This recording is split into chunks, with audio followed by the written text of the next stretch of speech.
Ito yung responsible kung bakit malinis yung surface ng ating pan. At napakadali lang din itong gawin. Kaya tara, turuan ko kayo kung paano gumawa ng skimmer. Ito yung katatapos lang natin gawing trapal pan. Kung di nyo pa nakikita kung paano natin to ginawa, balikan nyo lang yung past uploads natin.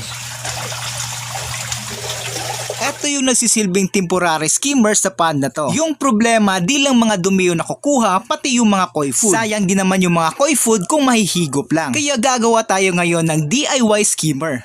Ito yung mga materials na gagamitin natin. Kailangan natin ng 3 inches PVC pipe. Ito yung magsisilbing skimmer. Puputulin natin tong PVC pipe na to at ito yung gagamitin natin. Kailangan din natin ng coupling or itong connector. At syempre 3 inches din yung sukat nito. Kakailanganin din natin ng reducer from 3 inches to 2 inches pipe. Kasi yung skimmer natin ay 3 inches pipe. Tapos yung piping ng ating skimmer ay 2 inches. Para maidugtong natin, kailangan natin itong reducer. At ito yung gagamitin natin. Lagaring bakal para malinis yung pagkakat. Pero kung may mga grinder kayo dyan, mas mabuti. Puputulin muna natin to dahil ito lang yung kailangan natin. Medyo tataasan natin yung length ng skimmer na to kasi dito sa dati nating ginawa, pag naglalaro yung mga koi, tumatalsik yung mga koi food papunta dito sa skimmer. Kaya eto, tataasan na natin yung length niya. Kaya kahit maglikot pa yung mga koi, di na masasayang yung mga koi food. Pero pwede din natin itong lagyan ng basket na detachable. At eto yung proseso natin sa paggawa ng skimmer. Napakasimple lang naman. Gagawa lang tayo ng paslant na cutting sa gilid ng pipe para ito yung maging input ng tubig. Pero mag-ingat ka sa paggamit ng lagare lalo na pag di ka pa sanay kasi pwede ka masugatan. Kung meron ka namang machine kagaya ng grinder, mas mabilis mo itong magagawa. Sa paggawa ng cuttings, dapat mo muna sukatin yung distansya niya para pantay-pantay yung laki at yung distansya. Pangit din naman kasi tignan pag di pantay-pantay yung laki.